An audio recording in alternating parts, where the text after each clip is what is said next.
Thank you very much for joining us once again. We ended our conversation the other day because of load shedding on a specific part, and therefore this is the continuation of that particular conversation that we had earlier because of some troubles of this electricity blackout that is happening in South Africa. So we had no choice but to try and make ends meet. But again, I keep reminding you that we're still available on YouTube, Twitter, Facebook, and Instagram, TikTok, and any other social media platform that we are that is available in South Africa for exploitation. Again, Thand'Olwethu Dlanga umntungwa uyongwayo umalinge undima kankumbuzo welcomes you to the second part of this conversation that we were having around the Bulhoek Massacre, the analysis and giving some intellectual contributions on the work of the Bulhoek Massacre, the Enoch Mgijima as the prophet and the person, and also the AmaSirayeli as the church. When we ended in the first part, we were still talking about the aspect of the period that led to the interactions between the Africans and the Cape missionaries. And one of the things that I had referred to earlier was that even the missionaries' interaction with the Africans was in different ways and different approaches. But what had transpired was that even though there were Africans who then accepted the missionaries and their Christianity, the confrontations between the Xhosa people in the Cape, you would understand when I'm talking about the Africans in this particular context, I'm talking about the Xhosas, especially the Xhosa-speaking Africans in the Cape colony. So I'm referring to them. Sometimes I would talk about the Africans, but also I would talk about the Xhosas. But I'm speaking about the same people because the region of the region of interest at this point is the Cape colony. And I had said that when we left was that even the arrival of the 1820 settlers, who then gave rise to the Methodist activism or activities, if one were to say, which gave rise to those aspects. It was not necessarily that there was still no contest between, or there's no confrontations between the Xhosa Africans and the missionaries. And also there was still, it does not also mean that there was no working together between these two groups as well at the same time. So the confrontation was there, but also at the same time there was other approaches with which these groups were working together.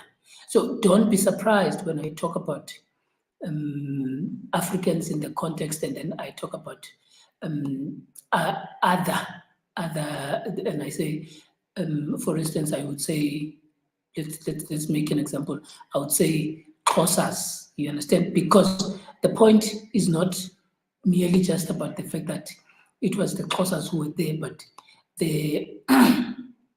I keep on emphasizing the aspect of Africans because it makes it easy for me to be able to advance some of the arguments that I want to advance in relation to the contestation of AmaSirayeli with the missionaries and also with the European Christianity. So, and I had then said, even the rise of the Methodist missionary activities in the Cape, there were still these confrontations that were taking place between the Africans and the missionaries or the European colonialists. So there was confrontations and interactions between the Africans and who had their own culture, and also these missionaries who were now bringing in a new tradition, culture, and way of knowing. And these interactions resulted in what came to be known as the cattle killing movement that lasted for over a year between 1856 and 1857. A few days ago, I was passing by in Qonce, and I passed by the monument, which is identified as the cattle killing memorial site. It was locked. I would have loved to enter inside, but it was locked. So it is here in Qonce, and it is one of those moments that sometimes you can talk about it in abstract. You talk about something that you've never seen, but I've seen it many a times because it's closer to home. So the indigenous Xhosa people in the Cape had 400 years, therefore, resisted or tried without success to resist these colonialists and their ways of understanding the worldview of modernity and European culture. And this European culture, I had said earlier, it was using its subtle way to convert indigenous people to take part in this new modernity. I call it new hegemony. And this new hegemony, it said that it rationalizes itself as modern and civilized. So these Europeans were saying that, no, we are civilized people, we are modern people, we are civilizing you, you are barbaric, so therefore join, we'll teach you and we'll give you education. And this is what led to the type of institutions like your Abo Bari, the type of institutions like Hilltown, and many others, which Enoch Mgijima's brothers actually went to Hilltown, but Enoch Mgijima could not, because the church historiography indicates that he got sick every time he had to travel to Hilltown. So these then were these institutions that were being accepted and touted as institutions of that are civilizing the African people, and therefore people were then expected to engage and to be part of these institutions. And I had made mention of this particular tool. Now, the new hegemony brought with it the slow but short decline of many traditional institutions, and amongst those was the destruction of African political polities, the structure of kingship, and the governance that was developed by the Africans, and how they were governing themselves amongst their societies. That's one of the things that was affected. But also another thing was this change of or the disdain placed upon the issue of polygamy. That was also another issue that was very problematic at the time, because the new modernity was then engaging on this, changing or influencing the change in this particular way of living. Now, with the steady grounding of the European Christianity in the Cape Colony, the missionaries' Christianity also took root amongst the indigenous people. However, I had said that they kept on resisting, but they did not succeed. But even though they were not succeeding, but the resistance was also underlying. When a volcano keeps on bubbling at the bottom, you can say that something is going to come out one day. So there was that particular interaction between the Europeans, colonialists, and the missionaries. Now, at the period, those who converted had adopted European Christianity and education. You will remember I spoke about AmaQaba namaqoboka. So those who had accepted, they were referred to as AmaQoboka, and those who had not converted and most of the time were non-educated in these missionary schools were then referred to AmaQaba. So it should be noted that these This AmaQaba and AmaGqoboka, I had said earlier, is that AmaQaba were those who kept on their oak that they were applying. It was red, as a way of saying this is who we are as a people. And those who had then stopped using the oak was therefore Babehlamba, and then they referred to as AmaGqoboka. Utsukana Kagaba, who is one of the people who is referred to, he used to use the oak, and the history states that he, on a day in question, that he was in a ritual, or not, let me not say in a ritual, in a ceremony, a traditional ceremony, as they were doing whatever that they were doing in that ceremony. He then took out or spoke these spiritual words or prophetic words. Let me use that prophetic words that Kukindeti Manditete. There's something that says, not Kukindeti Manditete, but there's something that says I must pray. Something Dingeno Yindo Eti Mastandas. And something in me says we must pray. And that something in me that says we must pray, it resulted in him therefore adopting to go and wash his red oak and then be accepted as Igqoboka and no longer as Iqaba. Now, abantu ke who had this oak bekuthiwa ngabantu ababomvu because of Baqaba Londo and or the AmaQaba, so the red people. Now AmaQaba continued to smear the red oak, hence the red or the red people name, and they were opposed to these new ways in inverted commas, but and opted to hold on to their old ways, while the AmaGqoboka group had opened themselves up to the new ways. And it should be noted that the AmaGqoboka and AmaQaba terminology and definitions were primarily influenced by the acceptance of the European Christianity, as I have said earlier. And I argue, therefore, that AmaGqoboka were troubled by the feeling of their vilified past. Many of them, they were informed, told, and that their past was bad, they were barbaric and all that. But also there were those who had accepted willingly the new ways, because people adopt things differently. So sometimes you might think that people were just being forced to do these things, but no, that's not the case. There are those who then accepted it as is. That's why I was saying there was this confrontation and interaction between the Africans who were closer and these missionaries. Now, those who had accepted the new hegemony, some of them were vilified, had their past vilified, and therefore they abandoned it so that they could accept what they think is the modern and civilized way of life. Now, as prescribed by the missionary superiors, they adopted a Christian civilization that recognized indications of salvation. Now, this is a change of what it means to be civilized in that particular period.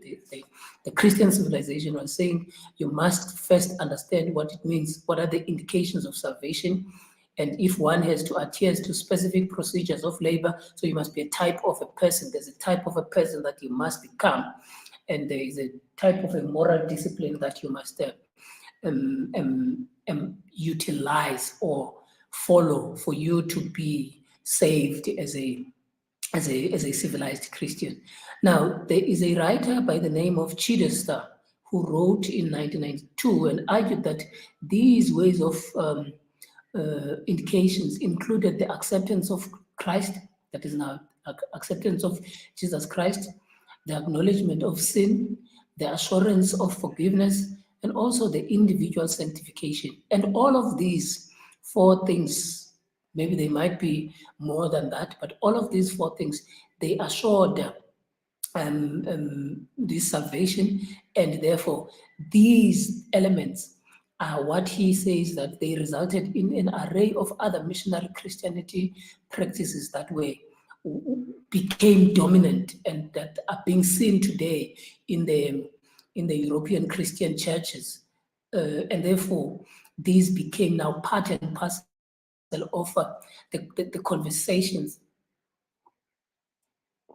or the tradition of European Christianity or missionary Christianity practices. Now, with the help of these practices, the Protestants or the European Christians sought to create a self-determining agents that are transformed into free and self-reliant peasantry.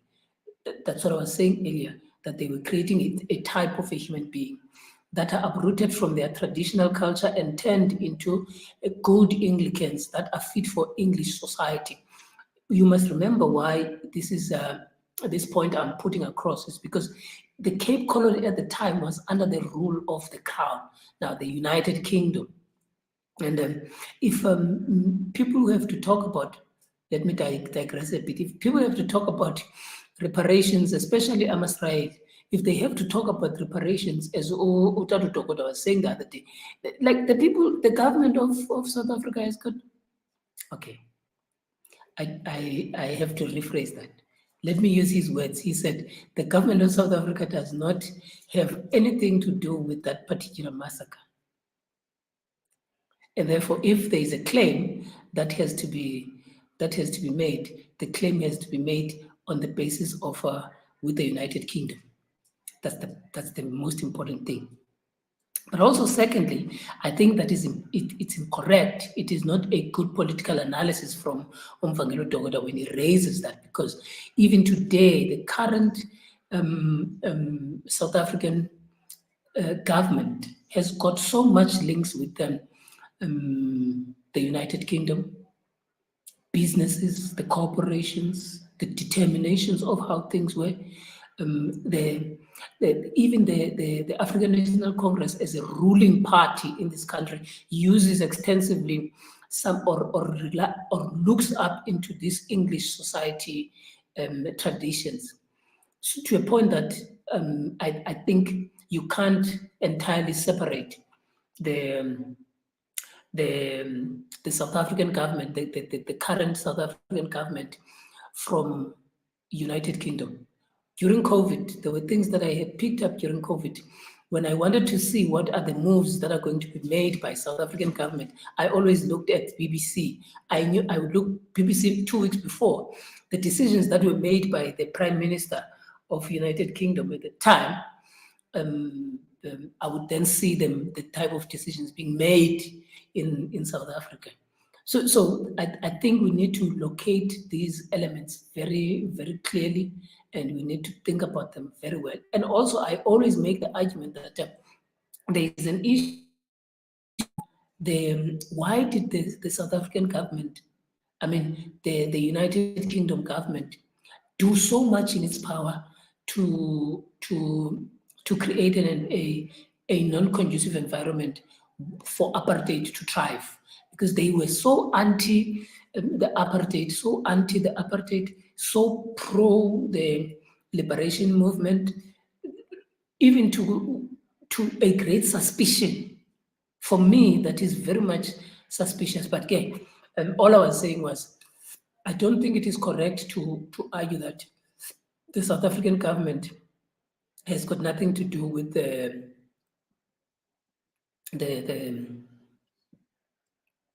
in ensuring things like reparations or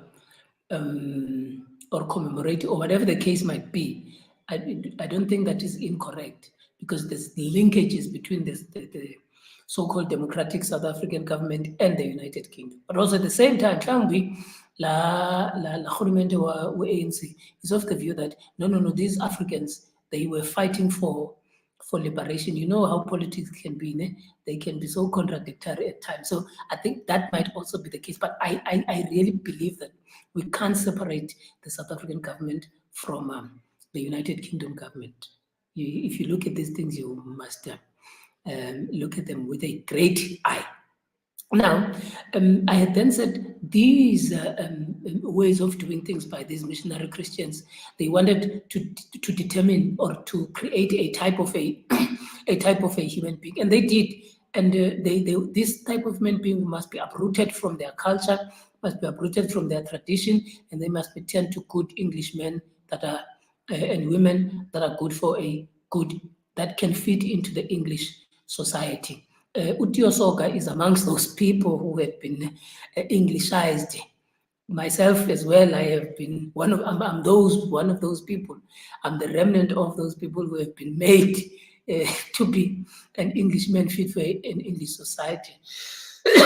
And the fact that ndithetha nani in English mainly on this particular topic, it's a proof of that. So Tio Soga is amongst those. JT Jabavu is also amongst those people who are examples of these good Anglicans who were fit for English society. Now, therefore, there is a source that speaks about this process, and Umendu speaks about it in this, and argues that this was a process of deculturalization of the Africans. So this new way of creating a new type of a human being, a good Englishman, or a good Anglican, or a good Christian that is fit for a good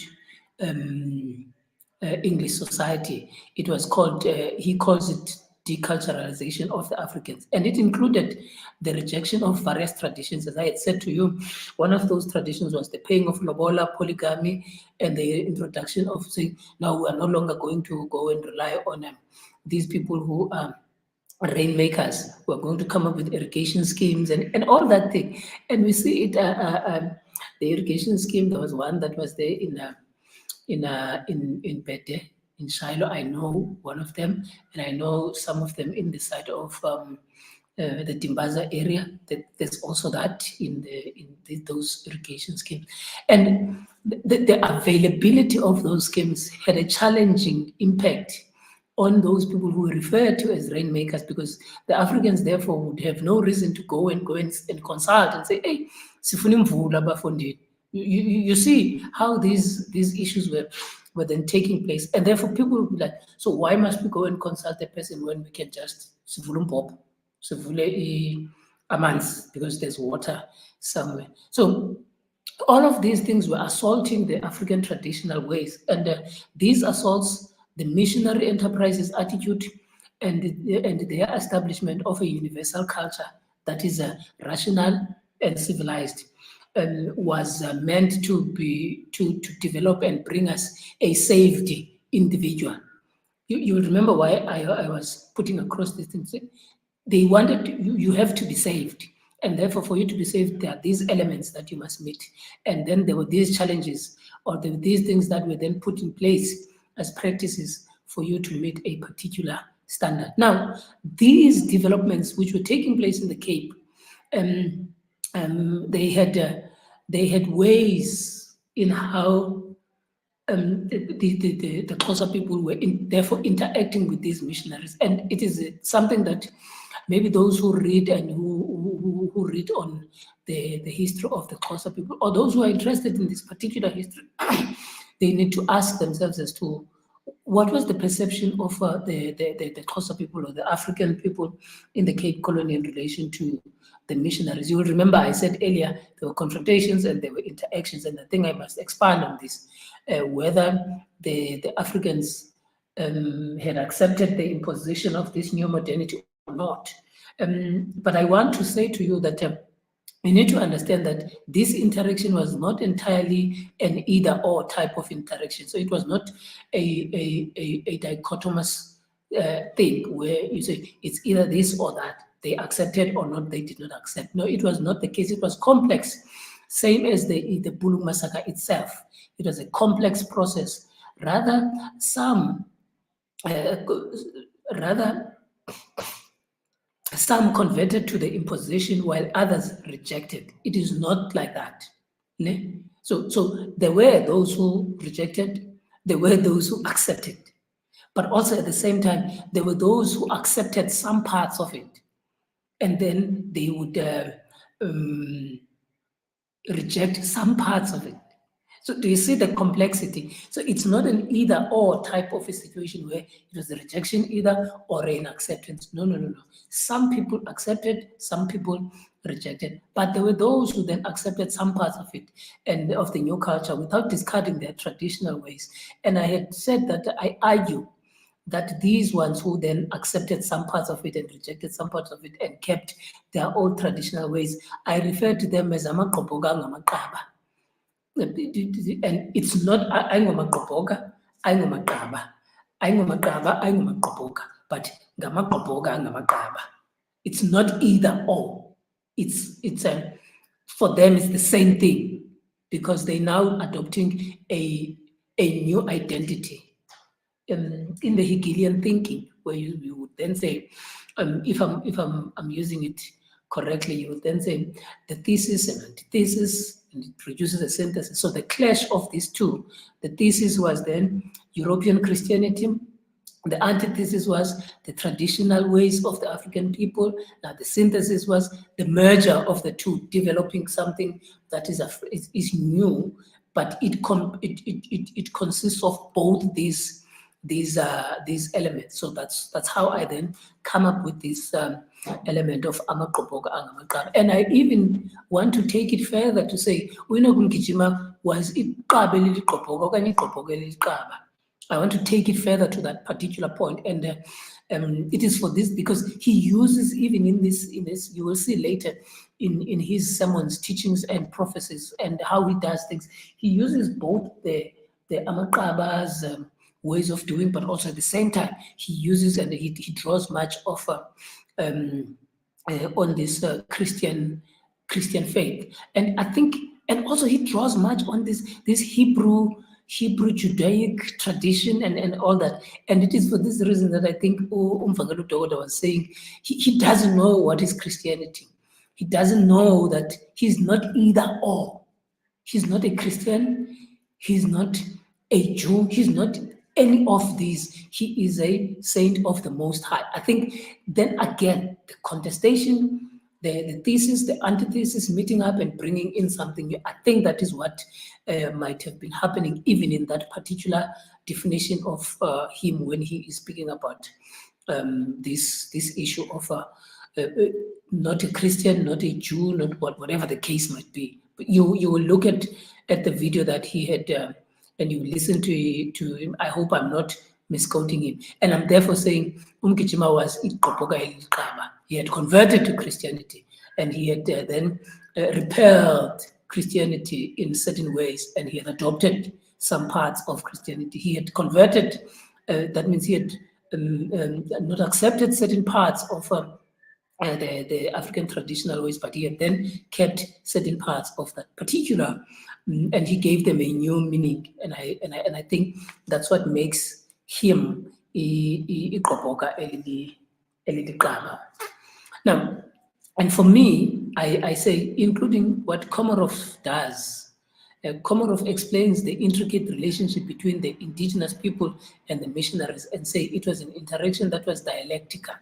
You see, what I was saying about the Hegelian philosophy. So that dialectics, the dialectical approach in terms of, there was a fascination and a repulsion. You see, as I was saying earlier, that then including the contestation and the complication and the compliance. So some were taking, some others were not taking, and all that. And I think this is one of the ways, and what is important about life is that we must always look at things in a dialectical manner. And then you ask yourself, how? Remember earlier I asked you, how did the Africans interrogate this, or what was their relationship? And I say, in the case of the Ngunis, the dialectical approach was that they would isolate some missionaries, and while allowing only secular assets of the missionaries. You see, isolate them, put them on the side, and take certain things. It's an answer to my question that what was their relationship? How were they handling each other as they were working together, or as they were interacting together? So the Ngunis used that approach, allow certain parts and exclude certain parts. They rejected certain parts, they selected certain parts, and this created a mixed bag of an individual. You see what I was talking about, that Mgijima becomes a iqobhoka eliliqaba, and it is for this particular reason, this mixed bag of an individual. And I don't think there's anything wrong to be a mixed bag individual. I don't think there is any, because you're looking at things as from a dialectical perspective, especially things that are influential in our characters. And then there is a great writer who talks about who talks about Utile, one of the famous persons who established the Temple Church, Mfundzi Utile. Mfundzi Utile broke away from the missionary church and established his own church known as the Temple Church. And Umhlakaza as well, the councillor of Saheli, he also broke away from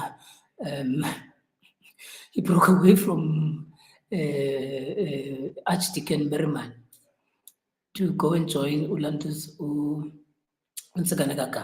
and both of these also people, I think they are what we call the mixed bag of individuals. The if one were to say, and they fall into the same category as Mgijima, but Mgijima comes a little bit later after them. Now, and then I was talking about now the Tembo, the Nguni people. Now, even the Basutus also had a way of dealing with these missionaries. They used their relationship with the missionaries. At some point, they even procured training for their people. King Ukumkani Umoshe or Kumkan Mushweshe procured training for his people and placed them and exposed them and placed the missionaries into the front to operate as his agents in order for him to expand his authority. So he would allocate them, give them space, and then he would then protect it, even though his people then were also getting this type of training. But at the same time, there was other ways where he says, I am rejecting this part, I'm taking this one and all that. Now, these were all some of these dialectical approaches that indigenous people used to interact with the missionaries. And this shows that these people were smart. They were able to think, they rationalized, they understood what they wanted for themselves, what they wanted for their people, and what they wanted for their future. And another interesting and a peculiar interaction by the Africans with the missionaries was the meaning of Christianity. You will remember in my theme or in my thread of this talk is that I always talk about Christianity and then I talk about European Christianity. So the meaning of Christianity from the interactions of the Africans and the missionaries was something that was very peculiar because it meant different things to different people, even though the Europeans had created a homogeneous understanding of Christianity. But for the Africans, it was different things for different individuals and different groups as well. For missionaries, Christianity was a sincere personal belief and commitment in Christ. But for the Africans, the commitment was defined by the needs. So their lived experiences defined the commitments, and it was their lived experiences, their understandings, and their priorities as Africans. And one of the writers also speaks about this understanding of Christianity, and he says, some in the 19th century took part in Christian rituals as selectively as they took part on other mission innovations. They were not constrained by any sense of systemic theology or universal truth, by any meaningful idea of a personalized professions of faith, or by the notions of adherence to one religion excluded involvement of all others. So they were like, we can accept this thing of yours that is called Christianity, but it must be determined or it must be defined within our lived experiences. Now, but from the side of the missionaries' perspective, Christianity implied that Christianity, their form of Christianity, implied that there's a certain way you could only attain it through the European worldview, the European Christianity. You can only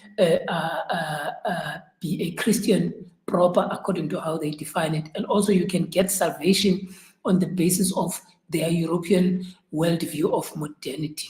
And that was such the philosophy that was transferred to some of AmaQoboka that had converted, that had thrown away, because they then accepted this way of living and this way of life of rationalizing to say, it is this or nothing else. If you continue with your traditional ways, you are outside of salvation. If you then accept AmaQoboka I mean, if you accept these principles of European Christianity, therefore, you are on the right path to salvation. And these were transferred to these Africans, which were now referred to as AmaXhoboka of the period. And for them, any person or group that did not convert and accept this hegemony was depicted as the other. So you are not part of, you are the other. Now, with Enoch Mgijima and others and his followers, he rejecting this schema, because he did at a later stage, and I will show you how he does that. His detractors refer to him as the so-called prophet, the other. Do you remember what I was talking about? There is a prophet, but then the so-called prophet. So his detractors was like, no. If somebody gets out of the so-called mainline churches in the, Mgijima was in the Methodist, he can't therefore be a prophet, so he must be a so-called prophet. Or he can't be a prophet, he's a stubborn prophet. Or he's a misguided charismatic leader or a visionary. And all of these things, you will remember I had spoken about it to say even his followers were regarded as ignorant mob of followers or lunatics. You see, so you need to look at this AmaXhoboka and how they look and how they created the other. And this creation of the other is a result of the European universalism that was interacting between the Africans and the European missionaries and the European colonialists. Now, these then led to even the conquering of the society, traditionally, spiritually, and even materially. Now, then there was this conquered and conquered conquerors and the conquered people. Now, Europeans, when they came into Africa, I need to put this thing into perspective. They came for material resources, né? But their arrival brought not only them to come and conquer the area, but the perception that Africa and its people had no God, that they were barbarians, therefore they needed to be civilized. And their civilizing missionary code embarked on homogenization that I was talking about, and that everybody who's non-European or Western in conception must be civilized. Now, to substantiate and sustain this hegemony and power, they invented the primitive image of Africa, and they called they included words, names like the Black Africa and all that. Now, they penetrated the European culture and religious dogma subtly and sometimes violently, with war, sometimes with nice things, alcohol, tobacco, and also reconstructed the face of religion and spirituality and social living. That's why earlier I was saying the arrival of the missionaries and European Christianity affected and destroyed some of the African political polities and all these elements. The violent remake manifested itself at various times, including the Xhosa Wars of 1779 and 1878, 100 years of fighting from the Xhosa people in the Cape resisting. But again, these were wars between these Africans and these European colonial invaders who were coming from Dutch and others who were coming from Britain and all that. So these were wars that happened 200 years earlier to the arrival of Enoch Mgijima. And the reason was the very same reasoning of creating an environment where there is this homogenization of ways of knowing, ways of doing, and all that. Now, if you read the book of, I think it's Lambert, it talks about, it's a beautiful book, it's important, it's something that you can look at. And it talks about how the advancement of these wars took place from the Western Cape up until the Orange River, and also to the eastern side of the Kai River, or we call it River Kai, and all that. And in all of these processes, the people who were Xhosa people were being defeated, driven away, and then the European settlers then occupied those captured lands. One of those areas that is it should be clearly stated is you see the area in Grahamstown. That is another area that it's a typical environment. It's not only that one, but there are others. I'm mentioning it because I'm also interested in the history of that particular area. Now, these defeats, they meant that indigenous people's independent existence was terminated, and they were now to be sucked into this colonial space as laborers. But at the same time, they were being confined into the reserves that were set apart to control and accommodate them. Now, these African communities' conditions after this defeat came to constitute what is called a given. Professor Craig and my brother Siseko Kumalo speaks about this particular claim that is given. It relates to the marginal and peripheral positions which blackness, which is black people, was made to occupy. So I think there's a new book by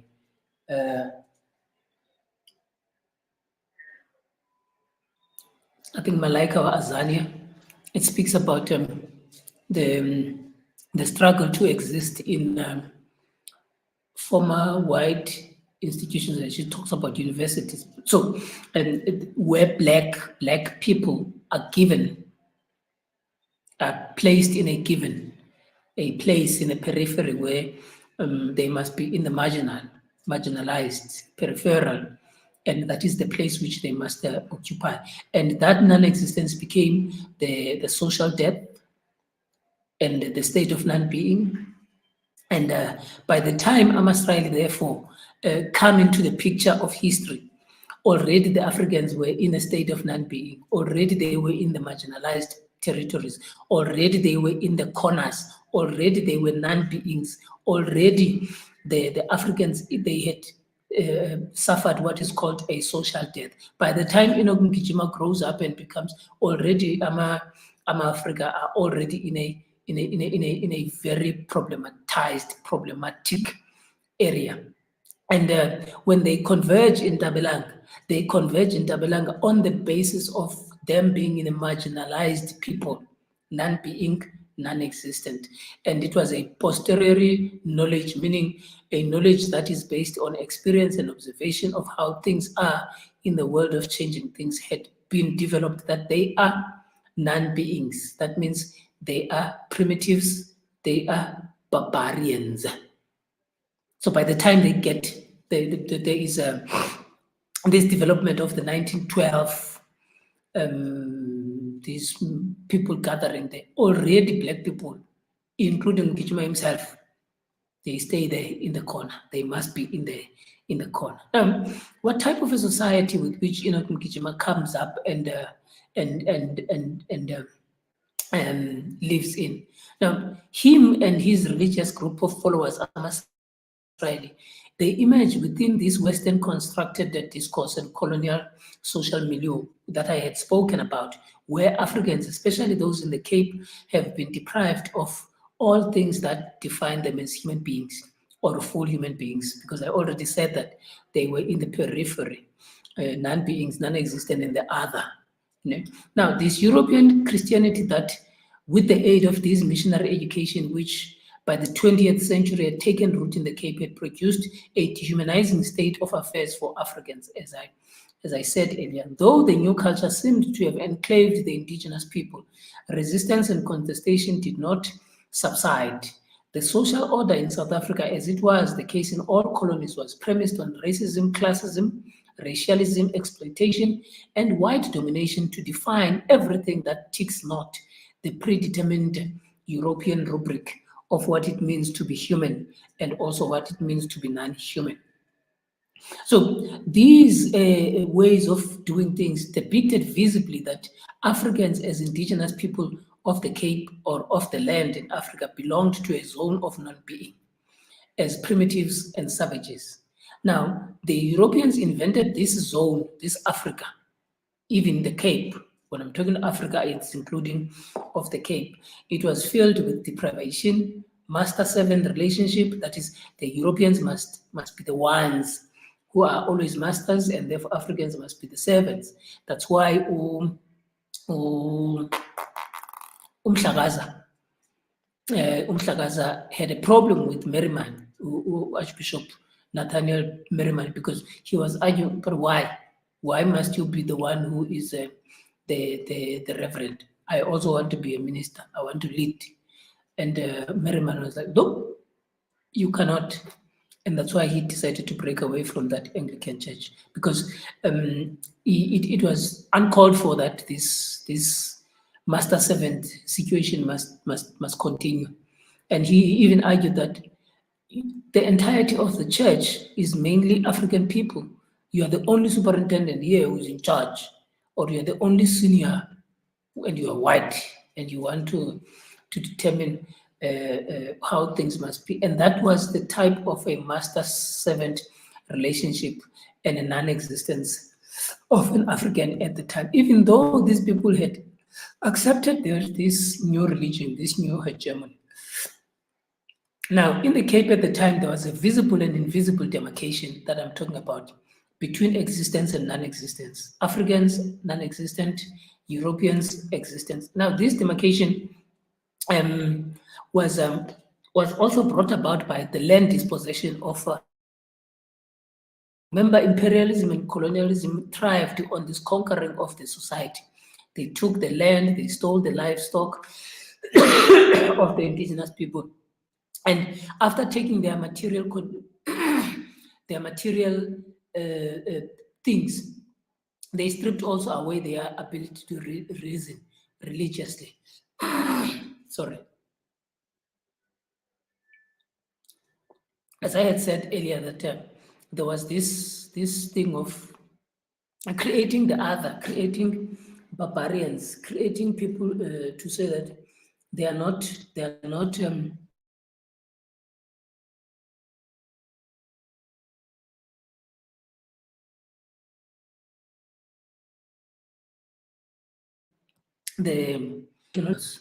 they cannot be seen as full-blown individuals, and all of these that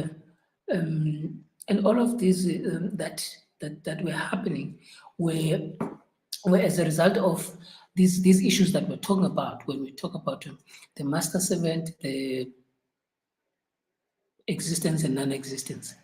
Now, this state of affairs was created by that stripping away of an ability to reason religiously, as well, and the taking away of the lands and the livestock. Now, the ability to reason, which was taken or colonized by these colonialists, was justified by the perception that there is no philosophy or religion in Africa.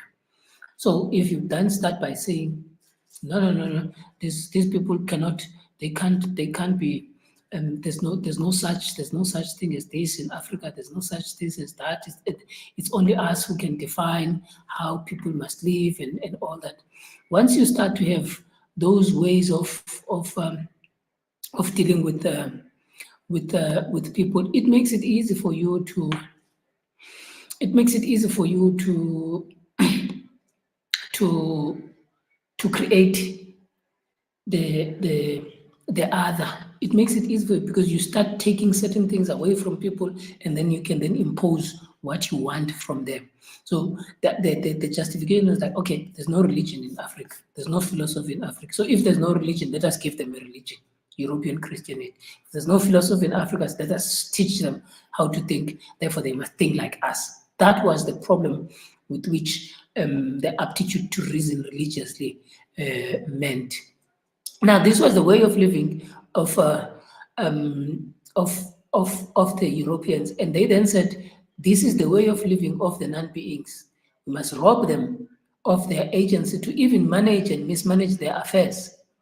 We must take everything because they are nothing. We must, if they can't, we must take their spirituality, we must take their religions, we must kill their social structures, we must destroy their political approaches. Let us destroy and disregard even their legal affairs. In its entirety, the demarcation into two was the conquest process of national territory and oppression of a people, which Frantz Fanon refers to and conceptualizes as colonialism. Now, colonialism, everything that I've just spoken about is put under the name, maybe limitedly so, colonialism. Now, Mgijima and AmaSirayeli were therefore subjects of coloniality, and colonialism as well.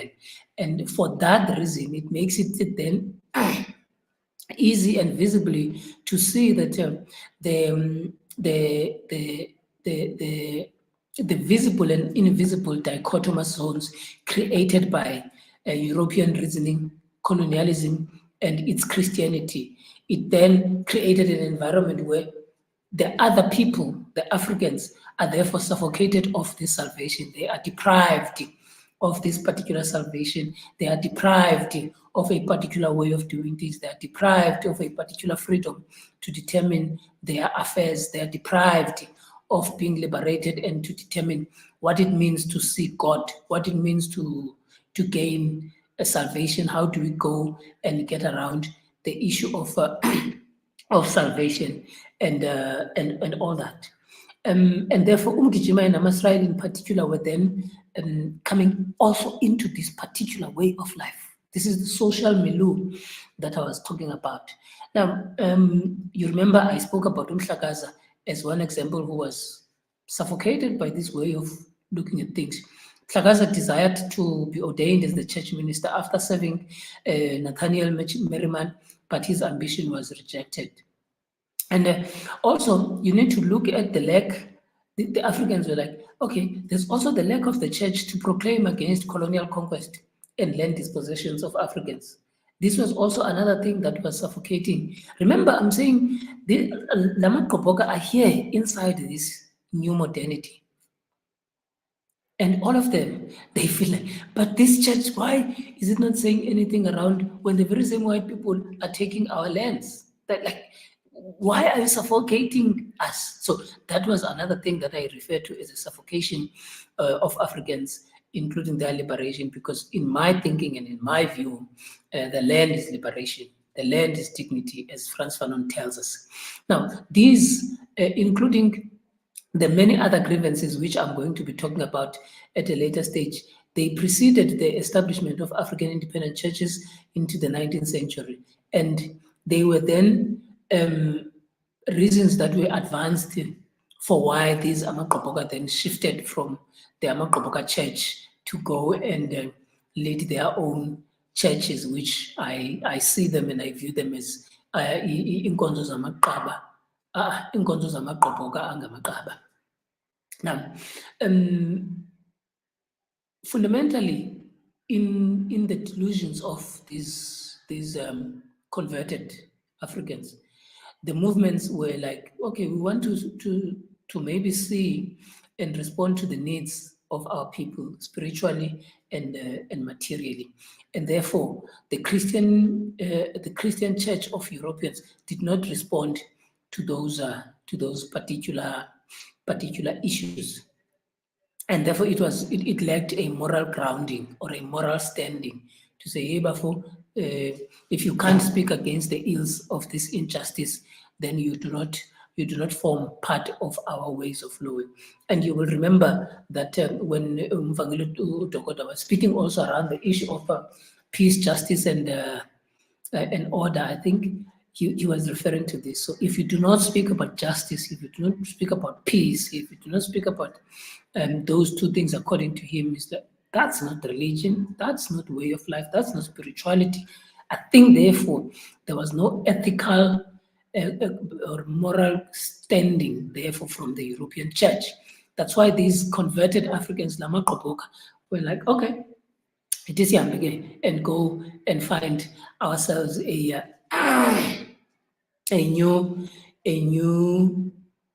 new church that is going to be morally upright, according to the needs of our people. So I said that the environment with which Mgijima then comes up in is a violent society that is colonial in its entirety, and therefore it takes away the salvation, it takes away the liberation. And in Frantz Fanon, Black Skin, White Mask, and Towards the African Revolution and The Wretched of the Earth, those phenomenal works, they speak about the need for Africans to liberate or to be liberated.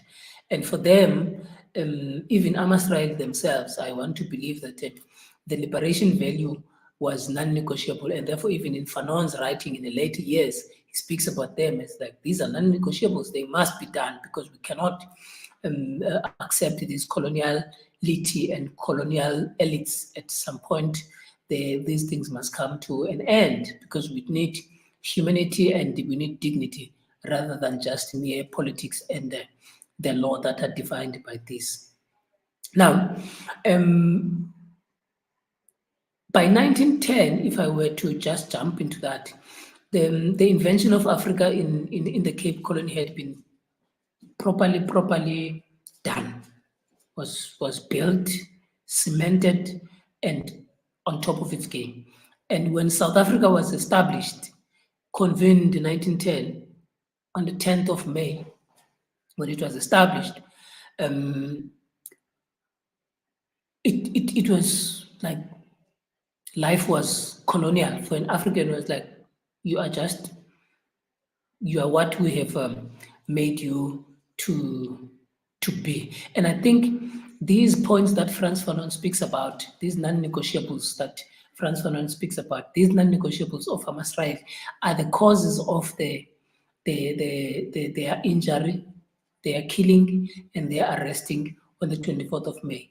But what they wanted to do was that the South African government wanted to invalidate these principles of dignity, these principles of liberation, these principles of salvation from the AmaSirayeli, while AmaSirayeli were contesting and saying, no, our dreams, visions, and whatever that we want to do is valid. And for us to exist, we have to take back our liberation, we have to take back our humanity. We have to recapture. I write it like that, and I say, with the clear understanding of the existence of the invalidation, Enoch Mgijima and AmaSirayeli's actions was a performance of recaptivating back their personhood, their freedom, and their dignity from European settlers who invaded their society and who viewed them as labor objects to be used and disposed of. I therefore continue to say the acts of AmaSirayeli included them contesting the homogeneous depiction of how to worship, what name to use to refer to the God that is to be worshipped, and the interpretation of the deity of God. This point is the point that Brother Zolan Masoleng was speaking about that other day when he was making his own inputs around the issue of Bulhoek. Now, an example of how to worship, define, and interpret the deity of God is an important terrain of inquiry from not only AmaSirayeli, but also from the scholars as well.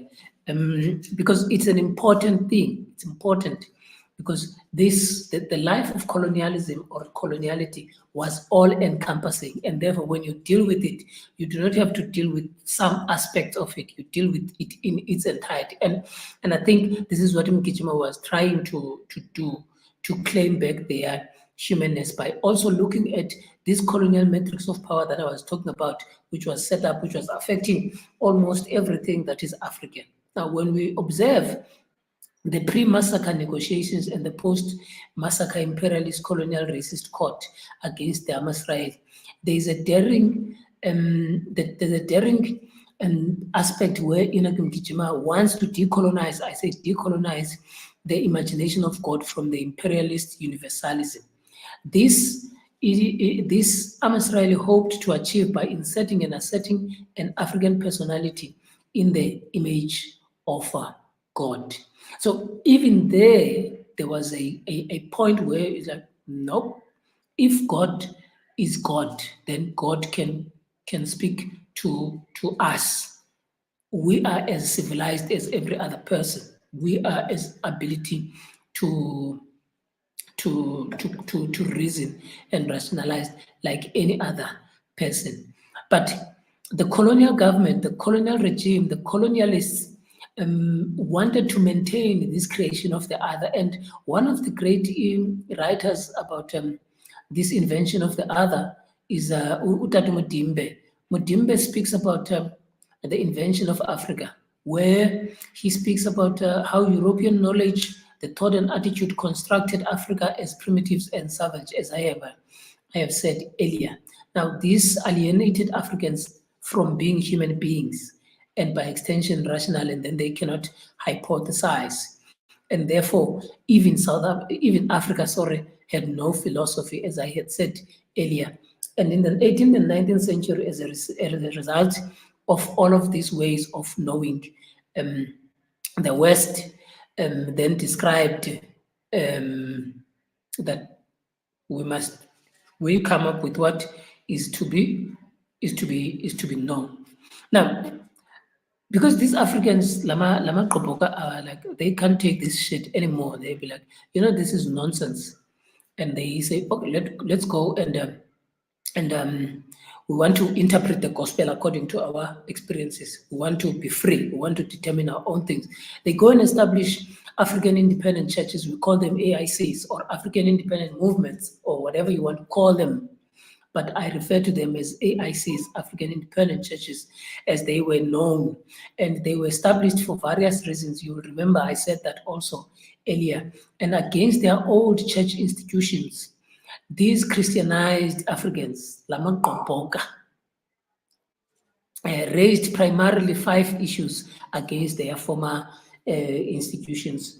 They said, we are concerned about these particular issues, and some of these issues were spiritual and some of them were socio-political. Primarily, they raised the critique against the monopoly of leadership. You would remember I was speaking about Mhlakaza as one example.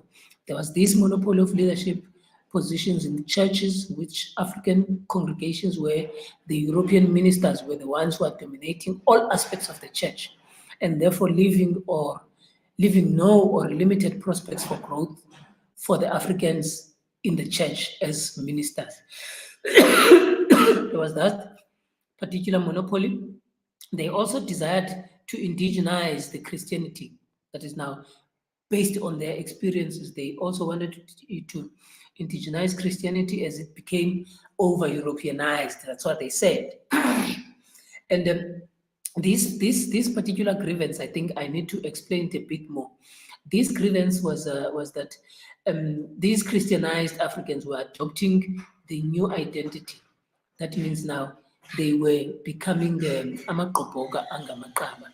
So they accepted this new way of doing things. They accepted this Christianity, but when they get into it, they will this thing has become too bulungus in some form, and they then one of their grievances was that we want to create a Christianity that has got an African feel, African personality, and then this new identity of saying we are still Christians, but with African centeredness. That's why I said earlier, I agree and I give them this new identity of Amaqoboga Angamaqaba. And that means it was an amalgamation of African traditional values with the European Christian value system. They were also, another reason for their contestation was that the Africans were in search of a messianic leadership. This messianic leadership is what would bring about the liberation message or a liberating message to the African people and the movement, including a unique African identity and culture. On top of these grievances, there was another grievance that they raised, an issue of the non-response of the European churches against colonialism and the land dispossession and the conquest of the African people. This particular grievance, and the one before that, seems to fit extensively or clearly with some of the needs or the deeds of Enoch Mgijima, because Enoch Mgijima's points about the land becomes critical, but also at the same time, AmaSirayeli saw Enoch Mgijima as this messianic figure that is going to solve or carry them into the path towards salvation, towards the the new society, towards the new life. And I think these two particular grievances link so much to Enoch Mgijima if you read and understand Mgijima's Mgijima's messaging, Mgijima's history, and Mgijima's way of doing things. So amongst these many other grievances, these were some of the 5 that I primarily put across, and these grievances bring about now these new churches. But these grievances, they are brought even by people who had accepted Christianity. And I'm saying this, and I want to emphasize it, to say, here are the African people, they live away their traditional ways to adopt this new way, and the new way does not accept them. It doesn't accept them fully. It accepts them some part. It doesn't accept them extensively. And this is the problem with these converted Africans, which were seen as uncivilized, but they were clear. It was clear that they could philosophize, they could think, they could understand all of these things. Paul Makhubu uti xa ethetha independent churches uti, I quote, they were an expression of the desire to worship in freedom, an expression to protest, and the only place where a Black person can freely express their feelings emotionally, in song, dance, and in laughter, close quote. So, so for Makhubu, the African independent churches were like, this is an environment of liberation. This is an environment of freedom.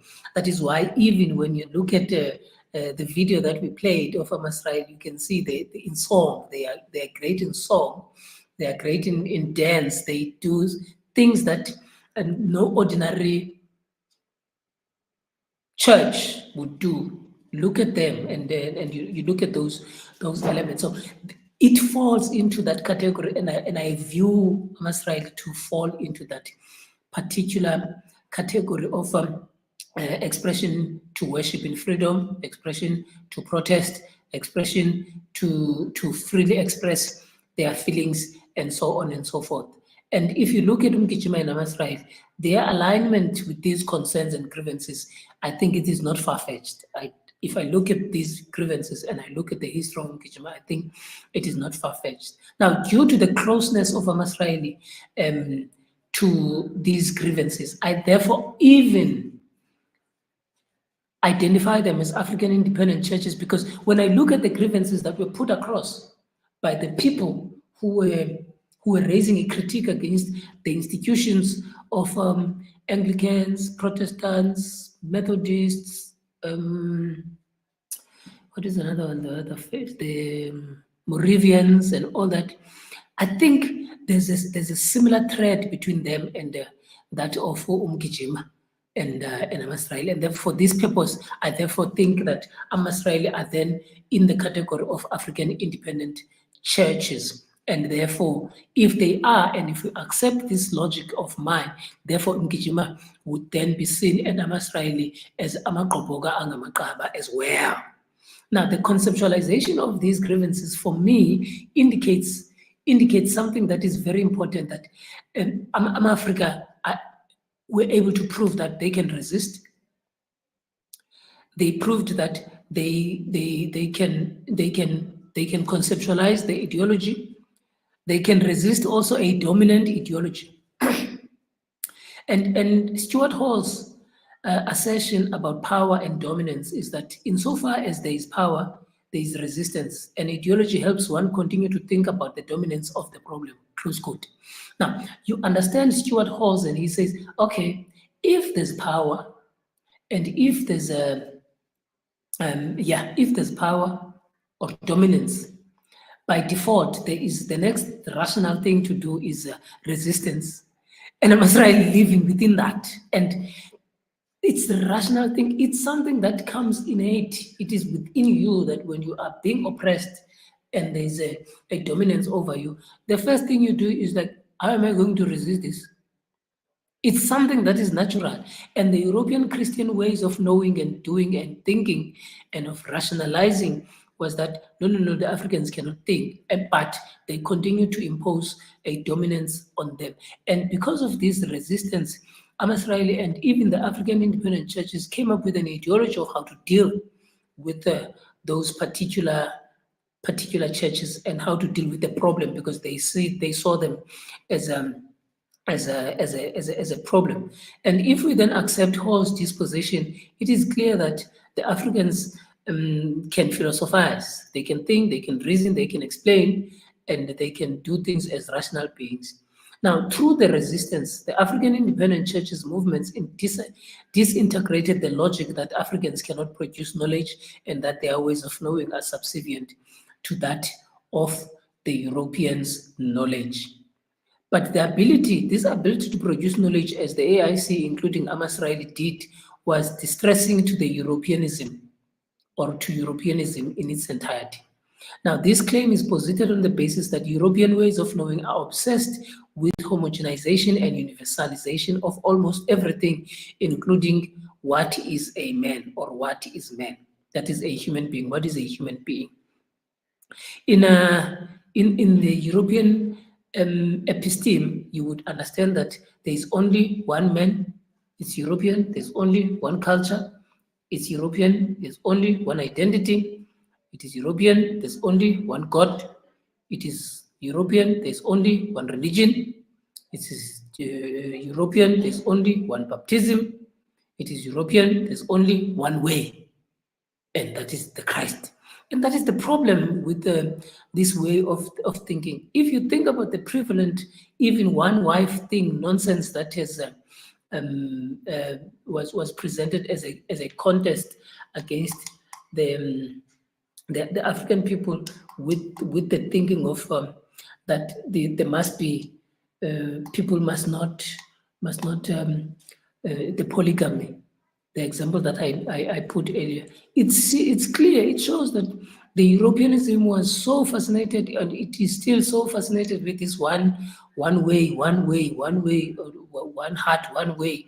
And I even hear that in the church of the Wesley Methodist, one heart, one way, one God, and all that. I think that is a problem of creating no plural society and plural understanding of how things must be, and therefore this creates a way of colonizing everything to one understanding. Now, understanding that the reasoning has been apprehended and colonized by the European epistemology and episteme, AmaSirayeli attempted to regain it by identifying and consecrating a dusty locality of Ntabelanga as Jerusalem. This is another point that I think is important. You know, in the European Christianity, there is this New Jerusalem, the streets of gold and lights and streets of God and all that. Now, in Judeo-Christian tradition, Jerusalem represents the utopia of all Judeo-Christians who lived a moral, upright, and divine life on earth. It is an ideal city of gold. And in the Judeo-Christian dogma, it is an important society, it's an important place. But AmaSirayeli, they took Ntabelanga, a saint in Ntabelanga, a dust in Ntabelanga, and were like, this is going to be our Jerusalem. Now, already, it shows you that, okay, now Europeanism was like, we homogenize, universalize. We will tell you where is Jerusalem. AmaSirayeli were like, nope, we are not there. This is our Jerusalem, and Ntabelanga. And Ntabelanga is a village that was located about 25, it is still located about 25 kilometers from Komane. Komane is what is formerly known as Queenstown. Now, in 1921, Ntabelanga was a small rural village that had mud houses with no streetlights and probably one street if there was any.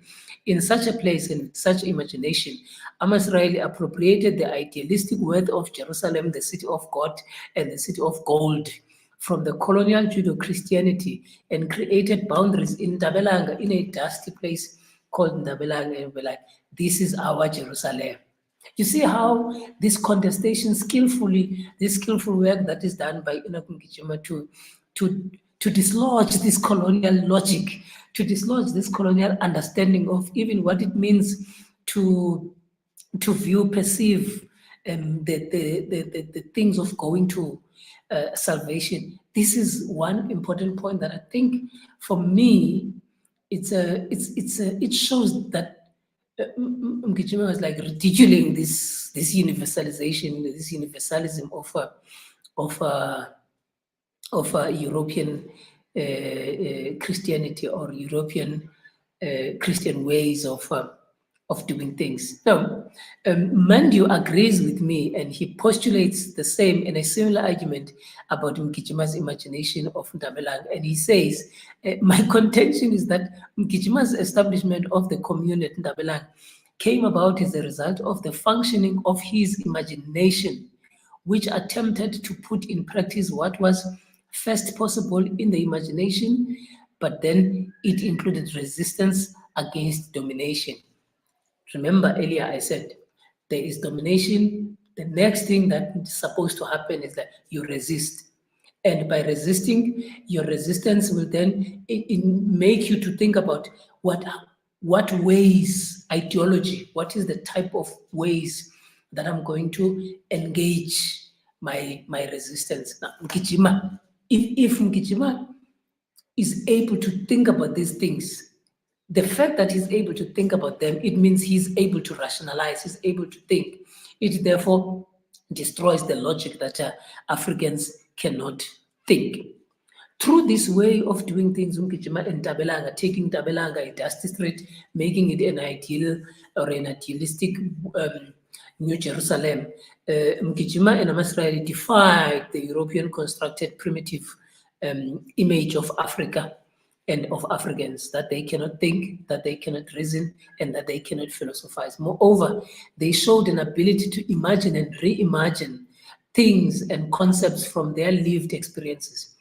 It was not only abstract when they would think, but they took what was natural and present and develop something that is based on their lived experiences. Now, the reimagination of Ntabelanga as the New Jerusalem, the reimagination cannot only be limited to their reimagination of Ntabelanga as their New Jerusalem, but also it was extended to the reimagination of God. Now, you will remember I had promised you that I'm going to be talking a little bit about this particular point, which Brother Zolani Masoleng had spoken about the other day when he was speaking to this issue of AmaSirayeli and their reimagination of God. So I think it's a point that I would like to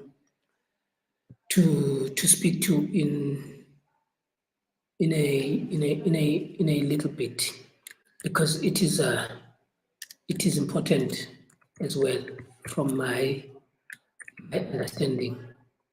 So if you look at it,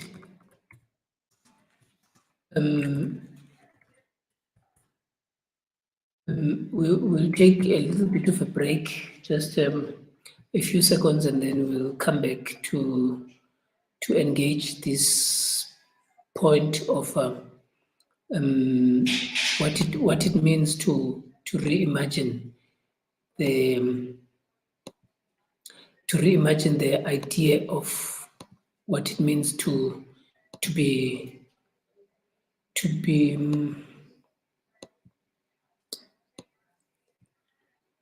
the reimagination of God, and I think this is something that I should look at it and place it as probably the last point. Okay, the second last point for my analysis, which the last point talks about the aspect of the land. So it's just these 2 points that I'm going to be engaging on, and then from there it will be the end of the series of 2023, which for me is is something that I think it has improved us in understanding a little bit of what it means to be, what it means about the AmaSirayeli. So let's just take a breather, 30 seconds or so, and we'll come back.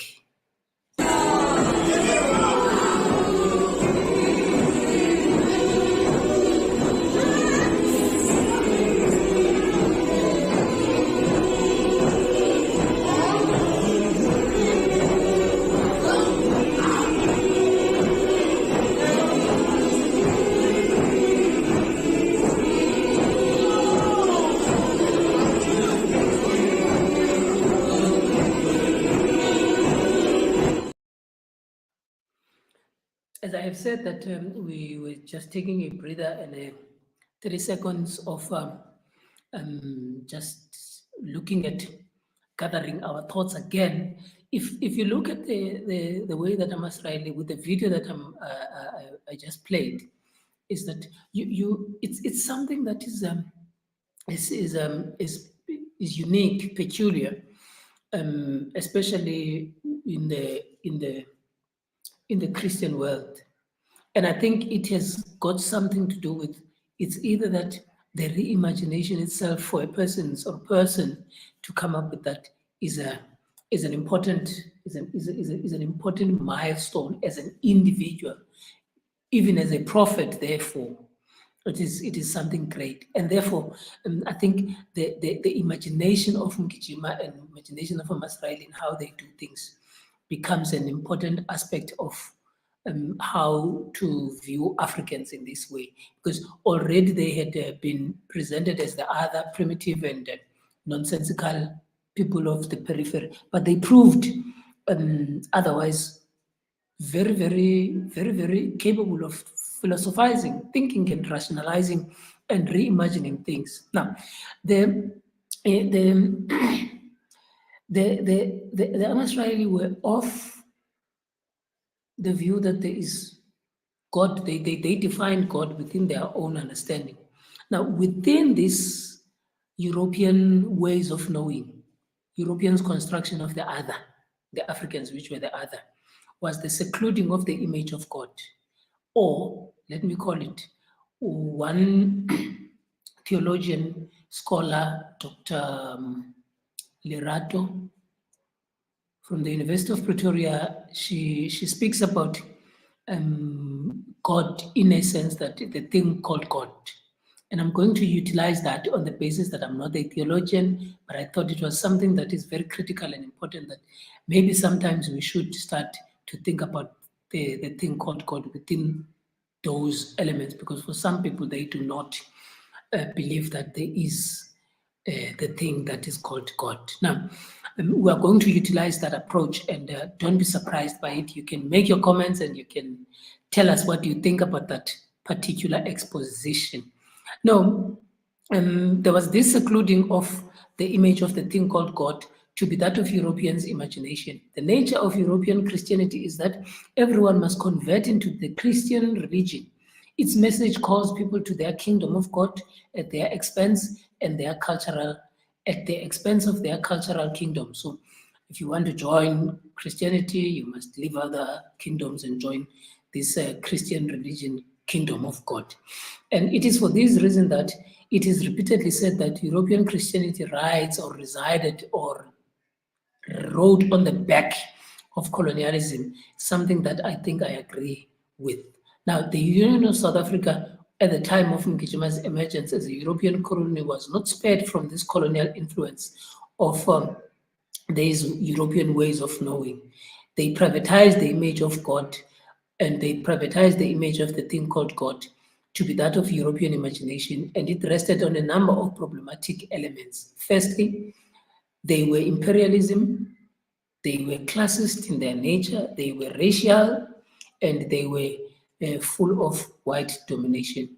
Now, the pathway to the thing called God was imperialistic, was also colonial, and later in apartheid time South Africa, it was determined based on these principles that I spoke about.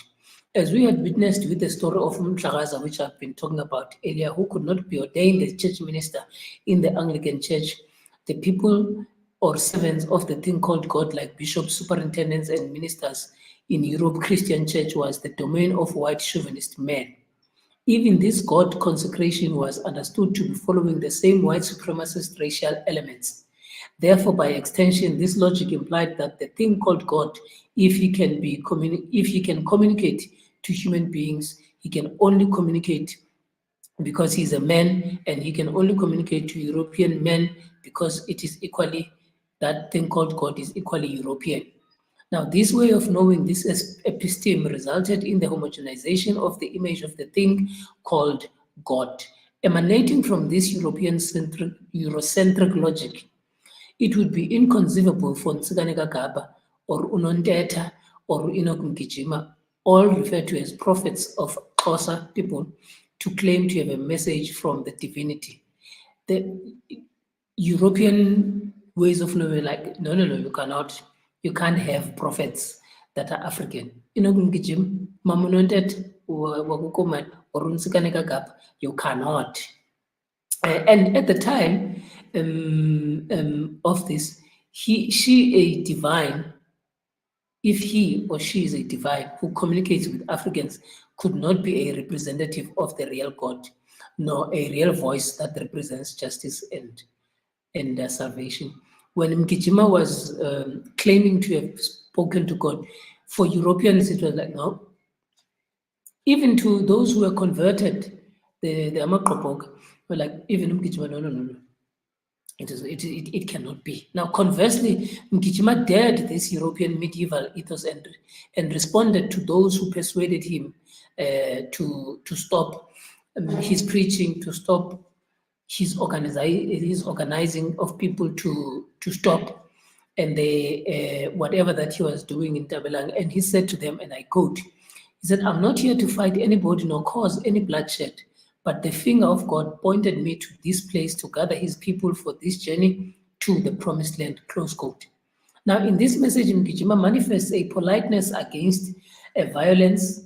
Firstly, when he says, "I'm not here to fight anybody nor cause any bloodshed," but he affirms uncompromisingly that he was chosen by God, by saying, "But the finger of God pointed me to this place." That is where he says, "I'm chosen by God," and that his actions were a directive from God. And when he says that, "I'm chosen by God, I'm appointed by God, and this is my task to take these people to the promised land." Now, the civility shown by Mgijima represents some of the values that European Enlightenment claimed to uphold but they abandoned them when they felt like they were being challenged within the very same prisms or within the same wavelength of that European modernity or European value system. When Mgijima was like, "No, I'm not moving." Okay, let's abandon this civility as Europeans. Let's kill them. And they opted for violence. Now, the claims of European ethos were manifest in the aftermath of the Bulhoek Massacre. You know, Brother Zolani spoke about this aftermath of the Bulhoek Massacre, the court case. He spoke about it, and it was reported on the Daily Mail of the 27th of June, 1921, where at the court, the white colonial racist presiding officer rejected Mgijima as a bishop. He said there can't be a bishop that is an African. It is impossible. It was something that was inconceivable. So for the colonial judge, a supposed non-being in the sense of Mgijima cannot be a bishop, considering that bishopship is, in his mind, was a position of the European settlers. So was the image and the imagination of the thing called God. So God was for white people, God was for Europeans, bishopship, ministers, reverends, and all that were for white people. And for them, in that court process, was that the claimants of civilizing barbarians were exposed as being barbarians themselves. Now, here you've got people who say, "We're coming to civilize you." When these people are civilized, now they no longer want to accept them as civilized. They're like, "Oh." So I'm therefore arguing that these claimants of civilizing barbarians inverted commas, barbarians as Africans, these claimants of civilizing the Africans were exposed as being barbarians themselves because they don't want to accept when somebody is being civil or civilized with them. Considering that Mgijima emanates from the closer tradition of prophetic movement, which has a very long history and links with Orthodox Christianity, it is imperative to highlight one important idea of his perception of the thing called God, to emphasize his reimagination of it. Here is it. In Mgijima's theology, if you forget almost everything that I talk about, and Umvangel Dogoda was speaking about this thing of the spiritual aspect and the commemoration of Enoch Mgijima. And I think here at this point, I want to speak about a bit about his theology and how he understands the thing called God. I argue and I say, in Mgijima's theology, God does not compromise. God is definitive. God decides, and he decides the place and time of the salvation moment.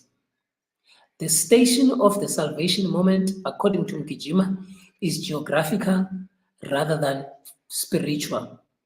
The terrestrial area of Bulhoek in the Kamastone location, in Mgijima's theology, in Mgijima's message, in Mgijima's preaching, is interconnected with the imagination of the thing called God. Let us repeat. In Mgijima's theology, God does not compromise. God is definitive. God decides the place and time of the salvation moment. And the station or the place of salvation moment, according to him, is geographical. It is not spiritual. You will see why I'm saying that. It is not a pie in the sky. Salvation is not going to happen in the sky. In Mgijima's theology, salvation has got a specific geolocation. It's fundamental, it's materialistic. It is based on a certain place. So we understand that. And that is what leads me to therefore talk about the land as an existential question. You remember there was a point about self-determination, the land, and the importance of the land in this, because in Mgijima, Mgijima says, God does not compromise. God knows where the salvation is going to take place. And that salvation is rested on a geographic place. The pie in the sky type of salvation for Mgijima is a non-starter. And I think it's one of the things that the European Christianity or the Orthodox Christian Church promotes. Like sometimes they would say, "Bano yolo abahlupekileyo emhlabeni bazawuchubutshebe," something like that. Like blessed are the poor in spirit, for they shall have plenty in heaven. I don't know whether I'm saying it right or not, but I think in Mgijima's theology, this is totally different.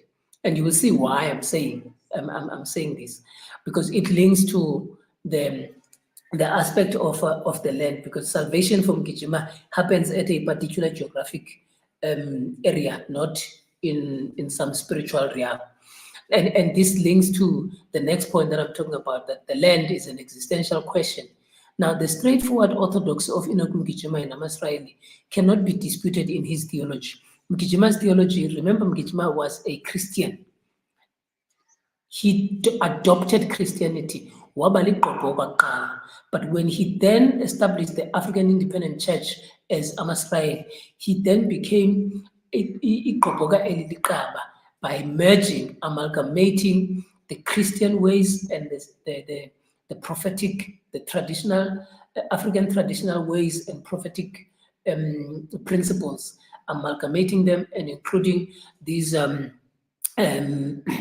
Judeo-Christian, Hebrew, Israelites ways of practices. And therefore, the complexity of Mgijima at some point cannot be contested. That's why I'm saying his straightforward orthodoxy is undisputed, because you will see how he then he interprets God. As much as he has reimagined him, but in a letter that is written, he tells us how he interprets God. And that letter and his message of God, it tells us that he's Orthodox Christian background. And this is how he talks about it. Firstly, Mgijima in AmaSirayeli considers God as God of forgiveness. Orthodox Christianity takes the same route. Mgijima says God forgives, and he forgives sins. And furthermore, he says that God makes known God's self, and that God is mysterious. Again, that is a Orthodox Christian or Judo-Christian traditional ways of knowing. It says God is mysterious, God is purposeful, and God sets high value on God's commandment. Judo-Christian, Orthodox, straight, no problems. So that's how Mgijima talks about God, and this is how, therefore, I say his orthodoxy cannot be disputed. But at some point, Mgijima breaks away from this orthodoxy, and he says, the place of salvation will occur, and the place of salvation is not spiritual, it is geographically located. And this is where now he breaks away from this orthodoxy. Remember, in the Orthodox Judo-Christian, or whatever you want to call Orthodox Christianity, is that salvation is happening at a spiritual level. But Mgijima breaks away from that thinking, like, no, it is located, and therefore he breaks away from that orthodoxy when he describes God. And this breakaway from the Christian orthodoxy manifests when he writes a letter and elucidates the place where salvation will occur. When he places this letter and he writes this letter, and it is published in the Daily Representative of the 16th of May, 1921. And it says, this letter is written as a response to Mr. Ngojo, Mr. Dantile, Umfundisi Usolilo, no Mr. Machikiza. These four guys were sent by the colonial government to go and tell Mgijima or influence Mgijima to stop what he is doing in Ntabelanga. Maybe these guys were what they call good Englishmen that are fit for good society. One way to say that. So Mgijima writes a letter, and this letter is published on this newspaper. And he says, Mgijima says, I quote, to these four guys, this is why I, a sinner, am continually praying with those who are my followers. Again, I'm not here to fight anybody or cause any bloodshed. But if the finger of God has pointed that this place, this must be the place. Now he writes his in Ntabelanga. This must be the place. No earthly forces can prevent it. Remember, he breaks away from orthodoxy and he says, spiritual salvation is not spiritual. And he then claims and he says, if this place in Ntabelanga, where he writes from, if this place is the place with which God has chosen, then no earthly force can prevent the happening of salvation. And he further says, I did not call this gathering here. Every follower of mine came of his or their own free will. It may be the fulfillment of the scriptures that say, all my people will gather together for that journey to the promised land. And if, he repeats again, if this place, if Ntabelanga is the place, if Bulhoek is the place for that salvation moment, no earthly power can interfere, close quote. Now, from the above, it is clear that Mgijima and AmaSirayeli were saying that the locus of salvation is not spiritual, as according to the Orthodox Christianity, but it was territorial. It was located geography at a particular place. It is in their understanding of God that God does not make compromises, and God is uncompromising, and God is definitive, as I have said already, about the geographic location of salvation. Another theologian writes about this, and he summates Mgijima's words and says, I quote, It is this specific place, Bulhoek, and not an inch outside it where the salvific action will be experienced, close quote. It is this specific place. He speaks about Mgijima, and he says it is this particular place that the salvific action will take place. And for many theologians who have read, studied, and researched Enoch Mgijima, this understanding of God and God's place of salvation can be regarded as a theological innovation on the part of Enoch Mgijima and AmaSirayeli. However, it is my view that it is his understanding of a 100-year-long land wars of the Cape, his knowledge of the distinct yet interrelated nature of salvation and liberation, and the influence that AmaSirayeli were a manifestation of an African theological autonomy and theological self-affirmation, but a radically different group of people. Some theologians are of the view that Mgijima was being innovative when he said, salvation is territorial. But I say, Mgijima, it was not just mere innovation. He was influenced by the 100 years of land wars in the Cape. Also, his knowledge that salvation and liberation are interrelated even though they are distinct. And that also AmaSirayeli were a manifestation, were a group of a people that were part of an African independent theological thinking that was autonomous in theology, in self-affirmation, but on top of that, they were radically different from a variety of other churches because they drew much from all aspects, I had said earlier, from prophetic movements, Judo-Christianity, Uqaba, African traditional values, and so on and so forth. And therefore, Mgijima's messaging about God earmarking a physical space for his salvation drama, which pointed to the piece of land which the crown, which is now the crown is the colonial government, claimed for itself, became the core of confrontation between AmaSirayeli and the colonial government. Here, Mgijima interprets this salvation. On the other side, Europeans and the colonial government, like, this is our land. Mgijima says, God says, this is our land. The government says, this is our land. And Mgijima says, it's not your land. If God says, this is, things must happen at this particular land, then that became the contestation. Like this African saying to us as Europeans that we're not going to do anything because God told. Who is he? These Europeans are thinking like that. This government, like, who is this black person? This non-entity, this non-being to tell us that this land belongs to the salvation of God. Who is he? Because in our understanding, in our Christianity, salvation can only happen in the spiritual realm. So for me, it is this particular point that became the core of a confrontation between AmaSirayeli and the colonial government. While this had a socio-political underpinnings, this interpretation of Mgijima's salvation, it had socio-political underpinnings. It also irritated rebelliously against the hegemonic theology of Christianity as espoused by European Christians, where it always located salvation from a spiritual realm.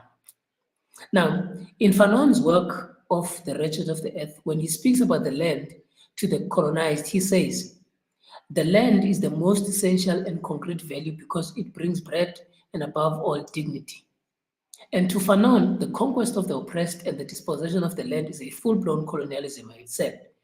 This theory is applicable in the case of the indigenous people of the Cape region who were dispossessed. It is on the basis of this that any liberation project, whether spiritual or physical, to be genuine, he says it must raise the politics of land, so to put a stop to the colonial occupation by restoring the land to its original owners. Biko contextualizes this and echoes the same and says, I quote, above all, we black people should keep in mind that South Africa is our country. Us being pushed around to corners must be put right, close quote. Fanon and Biko in these passages are uplifting the importance of the land. They are uplifting the importance of liberation.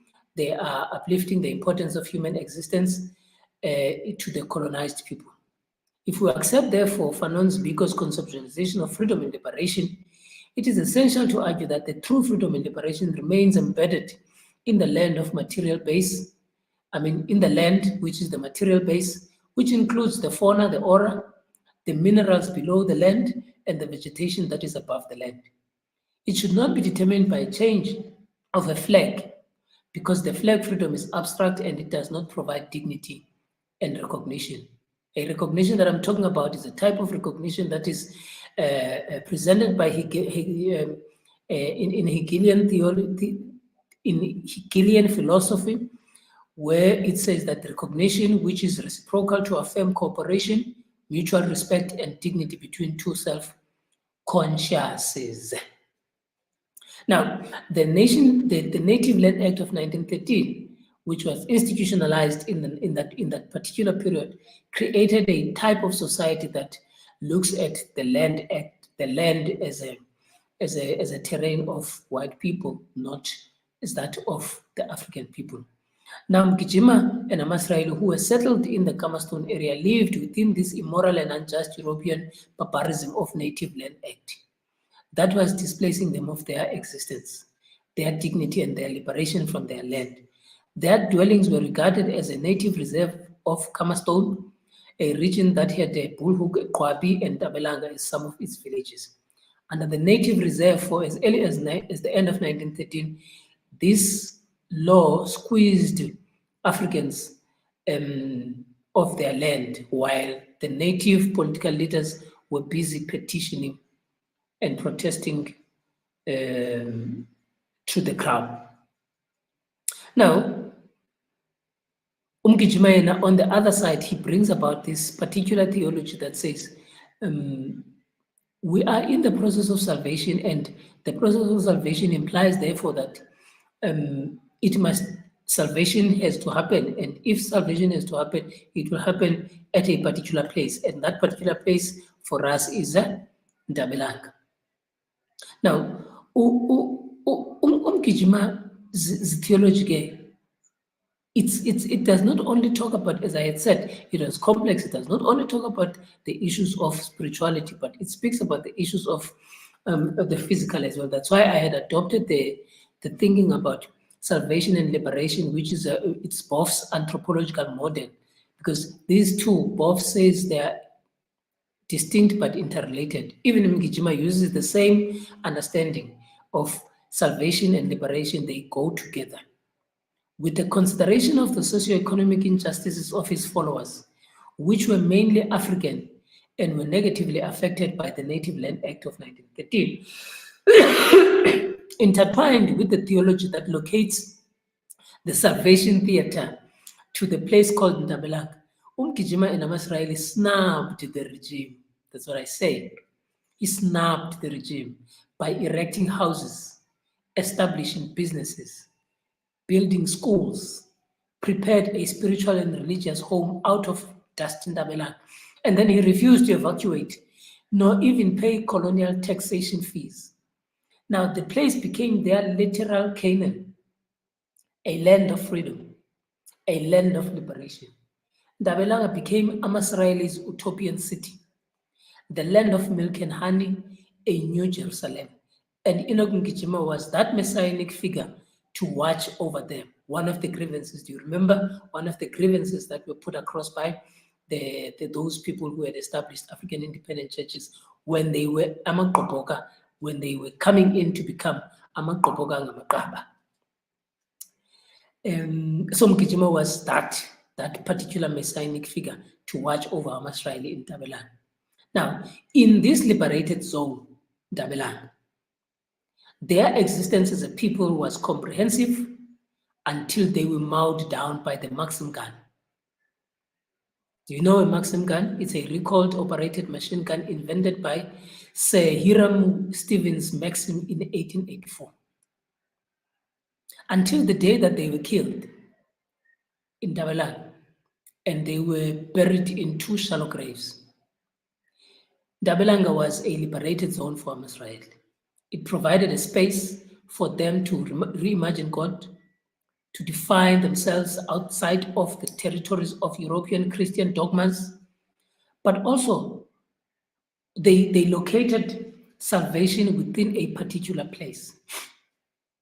And from this perspective, Enoch Mgijima and AmaSirayeli linked their spirituality or their spiritual existence and physical existence with the land. Thinking through these postulations philosophically, I conclude that AmaSirayeli, through the logic in Ntabelanga, were claiming back their rightful place. We're claiming back what rightfully belongs to them. I call it a sophisticated art of resistance to the domination of the Union government. All these perceptions, perspectives, and all these approaches that Enoch Mgijima used, this theology, this messaging, these actions.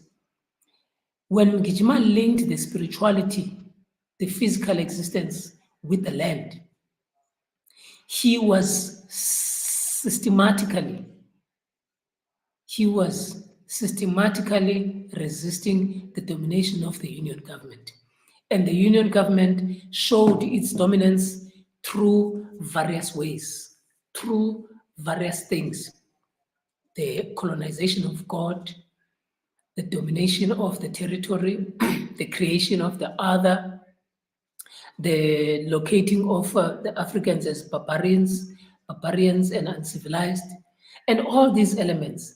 And Enoch Mgijima, using these other ways that I've already explained, he was a sophisticated man who sophisticatedly resisted the colonial government. And the colonial government, in its claim of civility, had no choice but to take off the coat of civility, to then become barbarians and go to Ntabelanga and mow down the scores of African worshippers of the Church of God and Saints of Christ, famously known as AmaSirayeli. And I therefore close by saying, Enoch Mgijima was a sophisticated resistor of the Union government's domination. Not only the Union government domination, because that Union government was representative of European modernity, European colonialism, European universalism. I hope that you had enjoyed these sessions. I hope that you have enjoyed this series. This is the end of our 2023 Bulhoek Massacre commemoration series, which was held virtually. And I'd like to thank everybody who had taken part in all of them. I look forward to hear from you and to further engage on these particular points and expound on them in a later day. Thank you very much. Umtungu yengwayo kamalinge kandima nkumbuzo umntana enkosi yena ongathi inkosi emntwini kuba inkosi ngokwakhe uyalibulela kakhulu uthi makube chosi kube le saphinda sibonane ngenye imini elandelayo. Remember to keep subscribing on Point the Politic on our YouTube channel, and all the best. Bye bye.